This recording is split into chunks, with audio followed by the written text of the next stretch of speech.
श्री शिवाय नमस्तुभ्यं। हर हर महादेव। नवरात्रि के पावन अवसर पर कल पड़ने वाली दशहरा तिथि के दिन पूज्य गुरु जी ने बताया है कि शमी पत्र के इस उपाय को दशहरा के दिन करने से आपके घर में धन धान्य और वैभव की कभी कमी नहीं रहेगी। अगर आपके जीवन में कोई ऐसी आपकी मनोकामना है जिसके लिए आपने बहुत प्रयत्न बहुत कोशिश कर ली है पर आपकी वह मनोकामना पूर्ण नहीं हुई है, या आपके घर में आपके घर परिवार में दरिद्रता ने आपको घेर कर रख ले गया है, मतलब कि आपके घर में कुछ अच्छा होता ही नहीं है, सब कुछ उल्टा ही होता रहता है, तो उस स्थान पर हम आपको आज की जानकारी में दो ऐसे नए विशेष उपाय बताने वाले हैं, जिनमें से पहला जो उपाय है वह आपकी मनोकामना पूर्ति का होगा। उसके बाद में दूसरा उपाय आपके घर से दरिद्रता को दूर करने का होगा। मनोकामना पूर्ति का उपाय। यह जो उपाय हम आपको बताने जा रहे हैं यह आपकी किसी भी प्रकार की मनोकामना को पूर्ण कर देगा, पर उपाय को पूरे मन से आपको करना होगा। इस उपाय में आपको मात्र एक शमी पत्र की आवश्यकता होगी। शमी पत्र आप लोग जानते ही हैं, जिसमें छोटी छोटी पत्तियां होती है, जो भगवान शिव जी को बहुत प्रिय होता है। वह शमी पत्र आपको लेकर आना है। अब आपको किसी भी दिन भगवान शिव जी के मंदिर जाना है, क्योंकि आप इस उपाय को किसी भी दिन कर सकते हैं। मंदिर जाने के बाद सबसे पहले आपको भगवान शिव जी की जलाधारी को अपने सीधे हाथ की हथेली से साफ करना है, मतलब भगवान के ऊपर से पूरा निर्माल्य उठाना है। निर्माल्य को उठाने के बाद आपको अपने साथ लाई हुई सामग्रियों से भगवान शिव जी की पूजन आराधना करना है, जैसे कि भगवान शिव जी पर एक लोटा जल चढ़ाकर उन पर बेलपत्र फूल से उनका पूरा श्रृंगार करना है। जैसे ही आपका श्रृंगार पूरा हो जाए, श्रृंगार करने के बाद आपको भगवान शिव जी के पास में बैठकर यह उपाय करना है। अपना वह शमी पत्र निकाल लीजिए जो कि आप इस उपाय को करने के लिए लेकर आए हैं। इस एक शमी पत्र को आपको दो स्थानों पर चढ़ाना है और अपनी मनोकामना भगवान शिरडी से बोल देना है। तो सबसे पहला जो स्थान है वह है भगवान शिव जी की शिवलिंग के ऊपर जो जलाधारी होती है, वहां पर आपको यह शमी पत्र पहले चढ़ाना है, मतलब स्पर्श कराना है।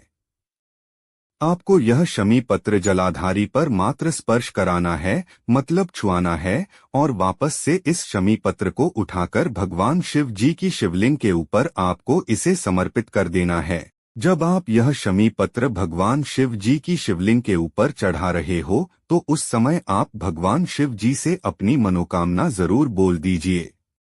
दरिद्रता दूर करने का उपाय। सबसे पहले आपको यह समझने की जरूरत है कि दरिद्रता क्या चीज होती है। दरिद्रता वह चीज होती है जो आपके घर में कभी कुछ अच्छा होने ही नहीं देती है, जैसे कि हमेशा आपके घर में कोई ना कोई दुख और समस्या लगी ही रहती है। धन की समस्या होती है, रोग और बीमारी ने आपको कैद कर रखा हुआ होता है, या आप कभी खुश नहीं रहते, तो आप यह समझ लीजिए कि आपको दरिद्रता ने घेर कर रखा हुआ है। इसी तरह जनता को दूर करने के लिए यह उपाय कर सकते हैं। दूसरा उपाय है, इसमें आपको दो चीजों की आवश्यकता होगी। सबसे पहली जो चीज है वह है दो बेलपत्र और दूसरी जो चीज है वह है 7 शमी पत्र। 2 बेलपत्र और 7 शमी पत्र को लेकर भगवान शिव जी के मंदिर आप किसी भी दिन जाकर यह उपाय कर सकते हैं। इस उपाय को करने से पहले आपको भगवान शिव जी के मंदिर में जाकर भगवान शिव जी की शिवलिंग की पूजन आराधना जरूर कर लेनी है। उसके बाद ही आपको भगवान शिव जी के पास बैठकर यह उपाय करना है।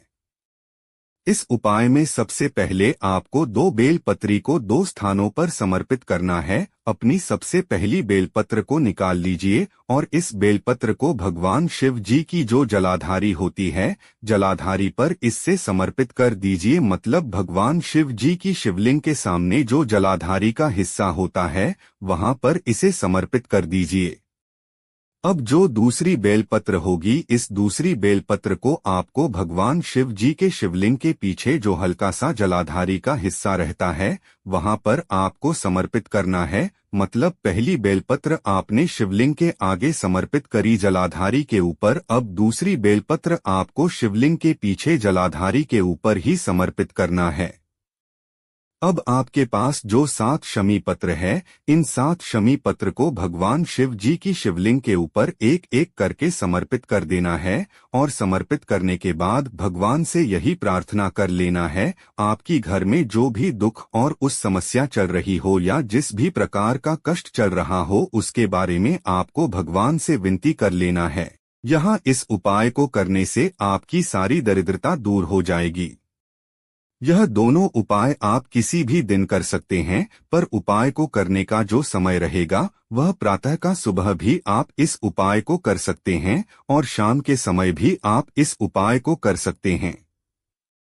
दोस्तों, अगर आपको यह प्रदीप मिश्रा जी के दिए गए इस उपाय को पूरी भक्ति के साथ करेंगे तो आपको इसका फल जरूर मिलेगा। तो अगर आपको यह वीडियो अच्छी लगी है तो चैनल को लाइक कीजिए और सब्सक्राइब करना मत भूलिएगा। धन्यवाद।